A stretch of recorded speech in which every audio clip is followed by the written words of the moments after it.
오늘은 느헤미야 강의 7번째 시간으로 느헤미야 6장 말씀을 우리가 한번 살펴보겠습니다. 여러분 지금까지 설교 말씀을 들으셨겠지만 느헤미야가 수상궁에서부터 예루살렘에 도착하여 성벽 공사를 시작하려고 했을 때부터 외부로부터 방해가 있었습니다. 그 예루살렘 근처 사방에 있었던 북쪽에 그 산발락, 아래쪽에 그 게셈, 또 동쪽에 그 도비야, 이러한 사람들이 자꾸 비웃으면서 심리전을 통해서 느헤미야가 예루살렘 성벽을 재건하는 것을 방해하고자 했습니다. 그래도 느헤미야는 외부의 방해를 뚫고서 성벽 공사를 시작했습니다. 성벽 공사가 진행되고 있는 가운데 이제는 문제가 내부에서 폭발하게 되었습니다. 이 성벽 안에 있는 사람들이 성벽을 재건하기 위해서 열심히 일하고 있는데 이 무엇으로 봉사하는 것이니까 가난한 사람들은 먹을 것이 없으니까 불평과 불만이 튀어나오게 되어서 이 경제 문제로 인한 그러한 내부 간의 갈등이 폭발하게 되었는데 이것을 느헤미야가 지혜롭게 해결해서 예루살렘 성벽 공사가 계속 진행될 수가 있었습니다. 이것이 쭉 진행됐는데 이제는 또 다른 문제의 방해 요인이 등장하고 있습니다. 6장에서는 지금까지 살펴보지 아니했던 다른 문제로 예루살렘 성벽 공사를 방해하는 것이 등장하는데 그게 바로 무엇이냐? 한 사람을 겨냥하는 거였습니다. 그 어떤 영화인지 드라마인지 모르겠지만 이러한 표현을 제가 들은 기억이 있어요. 나는 한 사람만 팬다. 그런 말 있었죠. 그랬던 것처럼 이제 성벽 공사를 위해서 이것저것 안 되니까 한 사람을 공격하기 시작합니다. 그게 누구냐? 모든 것들을 기획하고 진행하고 있는 예루살렘의 총독 느헤미야였습니다. 근데 그 시점이 언제였느냐? 1절에 보면 아직 성문의 문짝을 달지 못한 때였더라, 이러한 말씀이 있어요. 그러면 예루살렘 성벽 공사는 어느 정도 다 끝나가고 있었고 이제 그 성문을 달아야 되는데 여러분 커다란 성문을 다는 것도 상당히 시간이 걸리는 그러한 일이었습니다.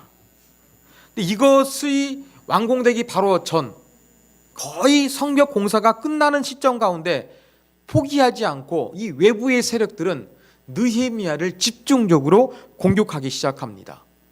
이들이 공격했던 세 가지 계략을 이제 하나씩 우리가 살펴보겠습니다. 첫 번째 방법은 바로 무엇이었느냐? 느헤미야를 제거하기 위한 작전을 펼쳤습니다. 자, 산발락과 게셈이 느헤미야에게 회담을 제의합니다. 우리가 오노평지 한 촌에서 서로 만나자. 오노평지가 어딜까요? 학자들은 두 가지로 추정을 합니다. 하나는 이 페르시아의 직접 통치권 아래에 있었던 중립지역일 것이다 라는 주장이 하나 있고요. 하나는 유다 통치 내에 있는 변방 끝자락일 것이다 라는 그런 주장이 있습니다. 근데 어느 곳인지 우리가 분명히 확인할 수는 없습니다. 그런데 분명한 것은 바로 무엇이냐? 이렇게 조금 중립적으로 보이는 곳에 같이 모여서 우리가 평화적으로 회담을 하자, 허심탄회하게 대화를 해보자, 이러한 제안을 하고 있다는 것입니다. 그런데 이것은 겉으로 볼 때에는 평화회담이었지만 실상은 느헤미야를 해치고자 하는 그러한 숨은 계략이 숨어져 있었던 것이었습니다. 만일 느헤미야가 오노평지 회담에 응하게 되면 예루살렘에게는 긴급 뉴스가 다음과 같이 아마 전파되었을 것입니다. 긴급 속보를 말씀드리겠습니다. 오노평지에서 산발락과 게셈과 정상회담을 하고 있었던 느헤미야가 사망했다는 소식입니다.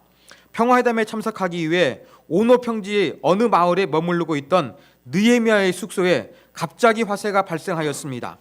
화재 시점은 밤중이라 느헤미야가 깊이 잠이 들어 숙소 밖으로 나오지 못하고 사망한 것으로 추정됩니다. 아마 이러한 끔찍한 사건이 벌어질 만한 그러한 음모를 가지고서 중립적으로 보이는 오노평지에서 평화회담을 하자라고 그렇게 제안을 했던 것이었습니다. 이러한 숨은 의도를 간파한 느헤미야는 어떻게 하느냐? 이 평화회담, 오노의 평지에서 만나자는 것을 거부를 합니다. 그 이유는 무엇이냐? 지금 예루살렘 성벽이 재건되고 있는 중체대한 일이 진행되고 있기 때문에 이 일이 중단되지 않도록 나는 예루살렘 현장을 떠날 수가 없다는 것이었습니다. 이렇게 느헤미야가 분명하게 거부 의사를 밝히게 되자 이 산발락과 게셈은요 무려 4번씩이나 똑같은 편지를 보내가지고 평화회담을 제안합니다. 여러분, 상대방이 어떤 걸 제안했는데 거부하면은 상대방이 들을 만한 그러한 수용성 있는 수정을 해서 제안해야 되지 않겠습니까? 지금 느헤미야에게 오노 평지에서 중립적인 지역에서 만나자 그랬어요. 근데 느헤미야는 성벽이 재건되는 공사 가운데 있으니까 나는 현장을 떠날 수가 없다 그랬습니다. 그렇다고 한다 그러면 정말로 느헤미야하고 대화하기를 원했다고 한다 그러면 산발락과 게셈이 예루살렘에 찾아오면 되는 거예요. 그런데 그렇게 하지 않으면서 굳이 오노 평지에서 끝끝내 4번씩이나 만나자는 건 무엇입니까? 성벽 공사가 진행되고 있는 현장을 예루살렘으로부터 느헤미야가 떠나도록 하기 위한 숨은 의도가 있었고, 이 중립지역에 오게 되면 느헤미야를 제거하려는 속셈을 분명히 가지고 있다는 것이 분명해지는 것입니다. 그런데 여기에 느헤미야가 속지 않았습니다. 그래서 두 번째 계략으로 이제 옮겨가게 됩니다. 자, 두 번째 계략은 바로 무엇이냐? 느헤미야를 향한 유언비어를 유포하는 거였어요. 회담 제의가 실패하니까 이제는 느헤미야에게 유언비어를 유포하기 위해서 애를 쓰고 있습니다. 5절 보시면 5번째는 그 종자의 손에 봉하지 않은 편지를 들려 내게 보냈는데, 여러분 지금까지 평화 제의를 하는 편지는요 전부 다 임봉을 했어요. 그런데 지금 5번째 편지는 어떻습니까? 임봉하지 않은 편지를 보내고 있다는 이야기입니다. 여러분 여기서 편지는 우리 시대의 편지 생각하면 안 됩니다. 이 당시에는 종이가 없었어요. 그러니까 어떻게 했느냐? 도자기 파편에 글을 새기든지 아니면은 파피루스에 글을 새겨가지고 임봉을 해야 되는데 어떻게 했느냐? 임봉을 하지 않은 거예요. 봉하지 않았다는 것은 무엇입니까? 느헤미야만 볼 수 있는 것이 아니라 전달하는 사람이 무슨 내용이니까 전부 다 뻔히 알 수 있는 내용이에요. 그래서 이 산발락과 게셈이 어떤 내용의 말을 하는지 이 전달하는 사람이 알고 이 사람이 소문을 퍼뜨려 가지고 점점점 큰 소문으로 확장될 수 있는 이러한 방편을 위해 가지고 임봉하지 않는 편지를 5번째는 보내게 된 것입니다. 자, 그런데 이 5번째 편지에는 어떠한 내용이 들었을까요? 편지의 내용은 크게 2가지입니다. 첫 번째, 성벽 건축의 이유가 느헤미야가 왕이 되려고 하는 소문이 지금 이 주변 이방 민족들에게 들리고 있다라는 것이 하나입니다. 여기에 보면은 가스무라고 번역되어 있는데요, 게셈을 이야기합니다. 그 다음에 2번째 내용은 바로 무엇이냐? 느헤미야가 왕이 되려고 하는데, 왕이 되려고 하면은 정당성이 있어야 되지 않겠습니까? 다윗의 후손도 아니에요. 정당성이 있는 것은 바로 무엇이냐? 선지자가 기름을 부어주는 거예요. 예언자가 동의를 해주는 거예요. 그래서 느헤미야가 왕이 되는데 자신의 정당성을 확보하기 위해서 선지자들을 세워두었다는 소문이 들린다. 그러면 느헤미야가 왕이 될 준비가 끝냈다는 이야기입니다. 그런데 이제 이렇게 느헤미야가 왕이 될 만한 이야기가 페르시아 아닥사스다 왕한테 들리면 큰일 나니까 이 문제를 이 페르시아 왕에게 보고가 되기 전에 내가 이것을 입막아주기 위해서 빨리 만나서 회담을 하자, 이런 내용을 담아서 임봉되지 않은 편지를 느헤미야에게 전달했던 것입니다. 여러분, 이 내막을 모르는 사람이 보게 되면 이 지금 이 산발락과 게셈이 느헤미야를 도와주려고 하는구나, 우리 주변에 있는 이방 민족들이 우리를 방해하는 것이 아니라 이 거짓 소문을 막아주려고 하는구나, 이러한 여론을 형성하는 거예요. 그러면서 느헤미야가 단순하게 순수한 마음으로 성벽을 공사하고 있는 것이 아니라 자기의 이기심, 자기가 왕이 되기 위해서, 자기가 쿠데타를 일으키기 위해서 왕이 되려고 하는 이러한 내용을 모든 사람들이 보게 만드는 거였습니다. 쉽게 말해서 오늘 말로 말하면 무엇입니까? 가짜 뉴스를 생산한 거예요. 여러분, 우리가 지금 대선을 앞에 두고서 얼마나 많은 가짜 뉴스가 그렇게 유포가 되었습니까? 마찬가지로 이 당시에도 느헤미야를 제거해야 되는데 말을 듣지 않자 이 산발락과 게셈이 앞장서 가지고 느헤미야에게 나쁜 악성 소문을 내기 위해서 가짜 뉴스를 생산해 냈던 것이었습니다. 이것은 두 가지 효과가 있었어요. 첫 번째, 느헤미야를 공경에 몰아넣는 효과가 있었고요. 또 한 가지, 이러한 거짓 소문이 저 페르시아 아닥사스다 왕에게 보고가 되면 쿠데타기 때문에 이 아닥사스다 왕의 분노를 통해 가지고 느헤미야가 제거될 수 있는 가능성도 충분히 있었던 일석이조의 효과가 있었던 것이었습니다. 자, 이 다섯 번째의 편지에 대한 느헤미야의 반응, 8절에 나타나 있습니다. 이런 일은 없는 일이요 내 마음에서 지어낸 것이다. 사실이 아니라 소설을 썼다는 이야기지요. 그리고 하나님께 기도했습니다. 주여, 이제 내 손을 힘있게 하옵소서. 이러한 거짓 편지의 내용을 통해서 백성들이 유혹되지 아니하고 백성들이 두려워하지 아니하고 하나님을 의지해서 힘있게 이 예루살렘 성벽의 공사를 완성하게 하여 주옵소서.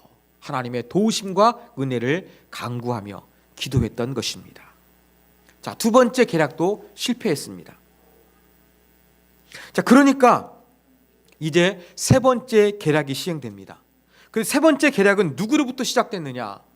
여러분, 우리가 지금까지 살펴봤습니다만 예루살렘 성벽 공사를 재건했던 사람들, 여러분 크게 세 사람이 언급됐습니다. 저 북쪽에 산발락, 그 다음에 저 동쪽에 도비야, 암몬 사람, 그 다음에 남쪽에 아라비아 사람 게셈이에요. 근데 지금 평화회담 제어하는 편지 가운데는 이 도비야가 등장하지 않았어요. 세 번째 사건은 누가 만드느냐?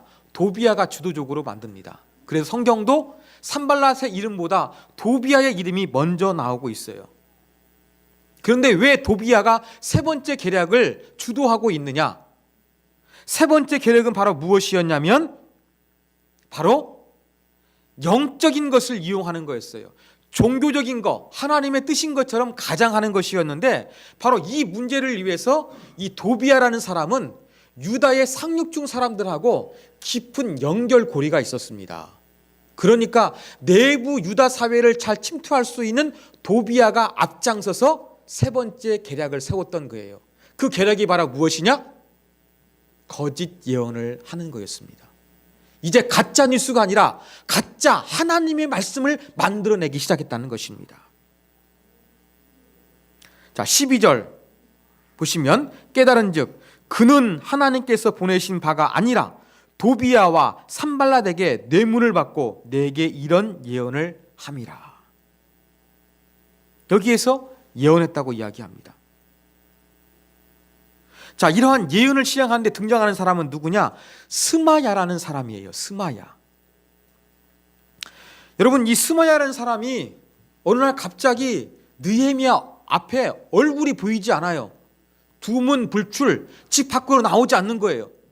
여러 날 얼굴을 보여야 될 스마야가 보이지 않으니까 느헤미야가 그 스마야의 집을 찾아갔습니다. 아마 의도적으로 그렇게 느헤미야가 찾아오도록 만들었던 것 같아요. 자, 자기를 찾아온 느헤미야에게 스마야가 어떻게 말하는지 여러분 10절 말씀 같이 한번 읽겠습니다. 시작. 스마야가 두문불출하기로 내가 그 집에 가니 그가 이르기를 그들이 너를 죽이려 올 터이니 우리가 하나님의 전으로 가서 외소 안에 머물고 그 문을 닫자. 저들이 반드시 밤에 와서 너를 죽이리라 하기로. 자, 스마야는 어떤 사람이었느냐? 하나님의 전으로 가서 외소 안에 머물자고 하고 있어요. 여러분, 외소는 어떤 곳이었냐면요, 제사장만이 들어갈 수 있는 공간이었어요. 여러분, 율법에 의하면요, 그 도피하는 어려운 사람들이 도피성도 있었고요, 그 성전 안에서도 숨을 수 있는 공간이 있었어요. 제단 뿔을 잡는 사람들 등장하지 않습니까? 안 나와요, 살기 위해서. 그런데 이 제단 앞은 어디냐면은 바로 그 아무나 들어올 수 있는 공간이었는데요, 이 외소라는 공간은요, 제사장만이 들어갈 수 있는 공간이었어요. 그런데 스마야가 여기 함께 들어가져요. 그러면 스마야가 어떤 사람입니까? 제사장이라는 이야기입니다. 근데 제사장일 뿐만 아니라 이 사람이 어떤 사람이었느냐? 12절에서도 예언했다고 이야기하고 있지요. 그러면 뭐라고 하냐? 문을 닫자. 반드시 밤에 와서 너를 죽이리라. 예언하고 있어요. 산발락과 도비야 이런 사람들이 와가지고 느헤미야를 죽이겠다. 확실하다. 이렇게 이야기하고 있는 거예요. 뭐예요? 하나님의 계시를 받은 것처럼 예언하고 있는 거예요. 그래서 이 스마야라는 사람은 혈통적으로는 제사장이었고 또 영적으로는 어떠한 하나님의 말씀을 이스라엘 백성들에게 대언했던 예언자 역할을 했던 사람으로 보입니다. 이러한 사람은 어떻게 했느냐? 도비야가 돈으로 매수해가지고 거짓 예언을 하게 만들었던 것이었습니다. 그런데 이 거짓 예언은요, 스마야 한 사람만 붙잡은 것이 아니라 조직적으로 이루어졌습니다. 여러분, 마지막 14절 보십시오. 14절 보면 하나님이여 도비야와 산발락과 여선지 노야다와 그 남은 선지자들이란 이름이 등장합니다. 이걸 볼 때 누굽니까? 스마야만 거짓 예언한 것이 아니라 여선지자 노야라도 거짓 예언을 했고 나머지 다른 선지자들도 전부 이 산발락과 도비야가 돈으로 매수를 해가지고 거짓 예언하게 만든 거였어요. 거짓 예언은 무엇이었습니까? 지금 사방 민족의 적들이 느헤미야 당신을 죽이기 위해서 찾아올 것이다. 그러니까 하나님께서 내게 말씀해 주셨는데 당신이 죽임을 당하지 않기 위해서, 당신이 예루살렘 성벽 공사를 완성하기 위해서, 생명을 유지하기 위해서 이 외소라는 성소 안에 들어와서 숨으라 하는 거였습니다. 얼마나 그럴듯합니까? 근데 느헤미야가 여기서도 영적인 통찰력을 발휘합니다. 느헤미야가 반응하기를, 느헤미야는 총독이었어요. 이렇게 백성들에게 덕을 보여야 되는, 또 백성들에게 본을 보여야 되는 그러한 높은 지위에 있는 사람이 생명을 부진하기 위해서, 내 개인적인 생명을 연장하기 위해서 숨는 것은 마땅하지 않다. 이러한 논리를 들어서 느헤미야가 거부합니다. 또 한 가지 거부하는 이유는 더 중요합니다. 느헤미야는 총독이었지만 제사장 가문의 사람은 아니었어요. 그래서 그가 이 스마야의 말을 듣고서 성소 안에 있는 외소에 숨게 되면 율법을 어기는 것이 됩니다. 그러면 자기의 이기적인 생명 연장을 위해서 율법을 범하게 됩니다. 그러면 느헤미야가 겁먹고 성소 외소에 숨었대. 그거 제사장만 들어갈 수가 있는데 느헤미야가 자기가 총독이라고 하나님의 법을 무시하고 숨었대라는 악성 루머가 돌게 되면서 느헤미야를 향한 부정적인 여론이 예루살렘 안에서 가득하게 됩니다. 그러면 사람들이 느헤미야의 말을 듣지 않아요. 느헤미야가 성벽을 완성하려고 그러는 사람들이 거부하게 되는 거예요. 이러한 효과를 노리고서 거짓 예언을 하게 만들었던 것이었습니다. 그런데 느헤미야는 이것을 알고서 거부하고 하나님 앞에 저들의 악한 소행을 기억하여 주옵소서 기도하였던 것입니다. 그래서 느헤미야는 이렇게 자기 한 사람을 겨냥한 그런 외부의 공격을 잘 극복해내는 과정이 오늘 6장 가운데 기록되어져 있습니다. 여러분, 이러한 말씀을 통해서 우리는 몇 가지 교훈점을 한번 생각해 보고자 합니다. 자, 첫 번째 교훈입니다. 여러분, 사탄은요 가장 중요한 리더를 집중 공격합니다. 한 사람을 겨냥하다. 제가 설교 제목을 이렇게 잡았는데 느헤미야 같이 중요한 사람, 느헤미야처럼 가장 최종 결정의 위치에 있는 사람, 이러한 사람들을 공격합니다. 여러분, 우리 교회에서도 제가 이 교회를 이끌어가는 담임 목사로서 사단이 저를 제대로 리더십을 발휘하지 못하도록 방해하는 공격이 많이 있을 것입니다. 그래서 여러분들, 제가 많이 부족하기 때문에, 또 제가 많은 사단의 공격을 받기 때문에 저를 지켜달라고 여러분들이 기도해 주시기를 바랍니다. 여러분, 느헤미야를 제거하기 위해서 봉인되지 않은 편지를 보냈던 것처럼 저에 대해서 부정적인 가짜 뉴스들이 얼마든지 성도들 사이에서 떠돌아다니기 쉽습니다. 또 이렇게 거짓 예언하게 만들었던 것처럼 저보다 더 많이 기도하고 목사보다 더 신령한 것처럼 보이는 그러한 신실한 하나님의 사람처럼 보이는 사람들이 나타나서 목사의 영적 권위를 무시하게 만드는 그러한 역할이 우리 교회 안에서 얼마든지 나타날 수가 있다는 것을 우리가 기억해야 되겠습니다. 그런데 여러분, 이렇게 목회자를 직접적으로 공격하기도 하지만 제가 볼 때의 많은 경우에 있어서는요, 목회자를 오해하는 데서 여러분의 신앙이 뒤틀리는 경우도 많이 있는 것 같습니다. 그러므로 여러분, 영적 지도자의 모습을 여러분의 시각으로만 바라보지 않도록 여러분 주의하셨으면 좋겠어요. 많은 분들이 여러분의 눈에만 보이는 정성수 목사, 어떤 아무개 목사의 모습을 보면서 판단해 버리면요, 여러분 그것은 잘못된 길로 빠지기가 쉽습니다. 제가 완벽하지 않기 때문에 분명히 실수할 수도 있을 거예요. 그렇지만 여러분이 알지 못하는 고민과 여러분이 알지 못하는 생각을 하면서 제가 얼마든지 그러한 일을 할 수 있다는 가능성을, 여러분들이 가능성을 열어두시면서 여러분의 보이는 대로 뭔가 결정을 내리지 아니하셨으면 좋겠습니다. 여러분, 이렇게 가짜 뉴스, 잘못된 여론들이 드러나지 않도록 여러분 주의하는 것들이 필요하겠습니다. 두 번째, 여러분, 한 사람을 겨냥하는 거, 가장 중요한 한 사람, 느헤미야뿐만 아니라 여러분도 우리 안에서 정말로 소중합니다. 근데 이러한 여러분도 공격당하지 않도록 여러분들도 정말로 주의하셨으면 좋겠습니다. 저는 오늘 본문을 보면서 사단은 어떻게 역사하느냐, 느헤미야를 공격할 때에 느헤미야가 일하는 사역의 현장을 떠나도록 했습니다. 그렇죠? 자꾸 어떻게 합니까? 숨으라고 하고요, 온오평지라고 나오라고 하는 것입니다. 사역의 현장을 떠나게 만드는 것, 이게 한 사람 한 사람 사단이 공격하고 있는 작전이기도 합니다. 여러분 한 사람 한 사람도 느헤미야 같은 공격을 당할 수가 있는 거예요.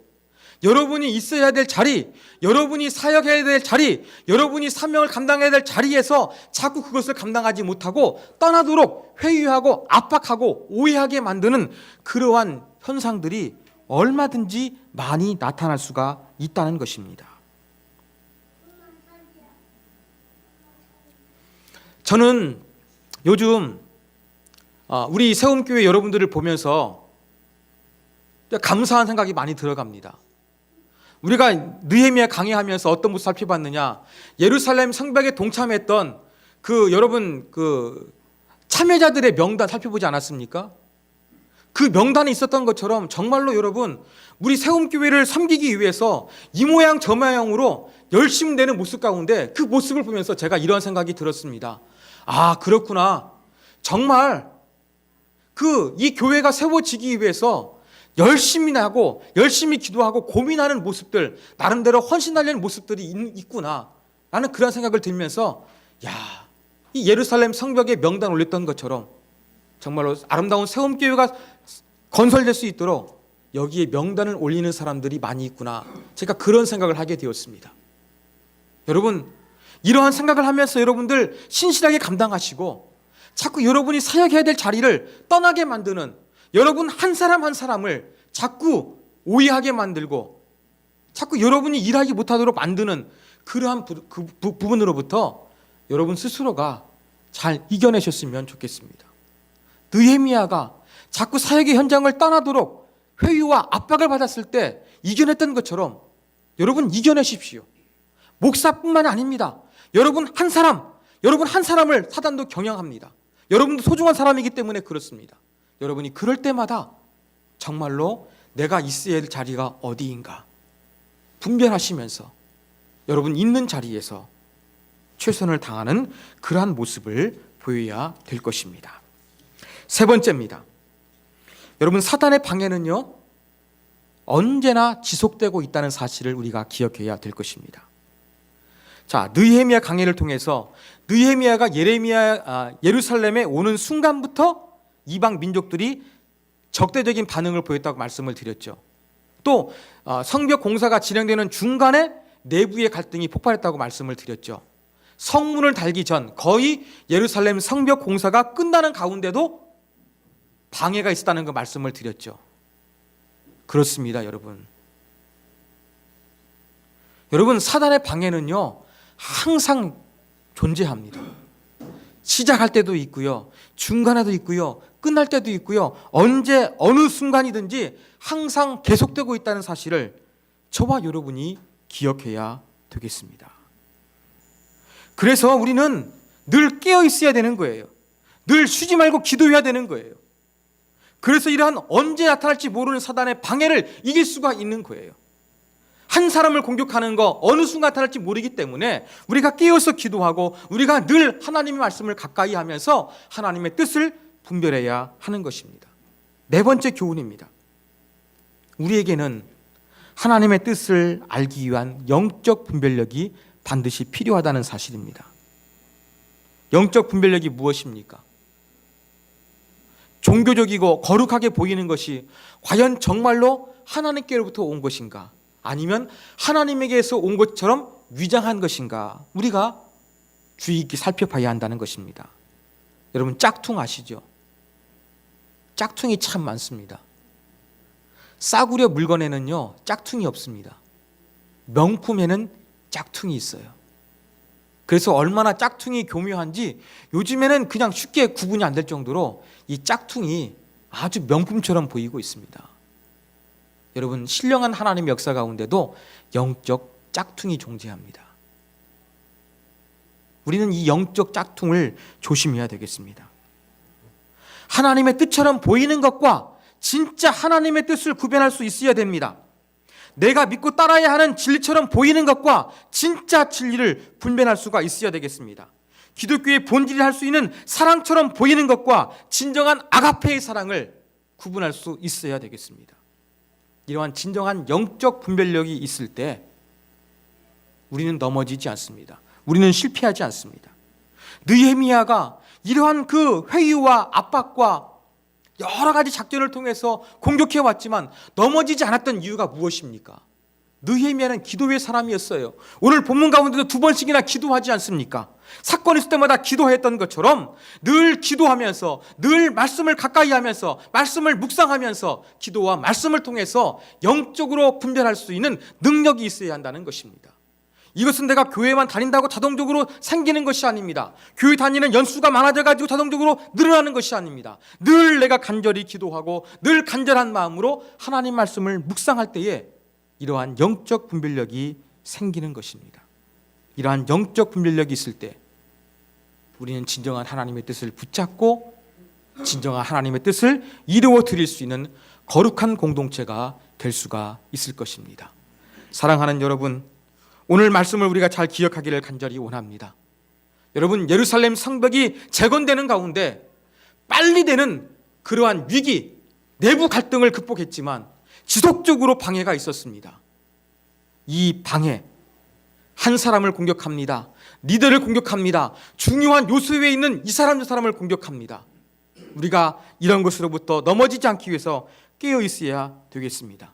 이러한 방해가 지속된 걸 기억하면서 영적 분별력을 가져야 한다는 사실 우리 모두가 기억하고 정말로 이 시대에 아름답게 하나님을 이 세움교회를 통해서 세워갈 수 있도록 힘을 모으고 기도하고 하나가 되고 끝까지 충성하는 우리 모두가 되기를 주님의 이름으로 부탁드립니다.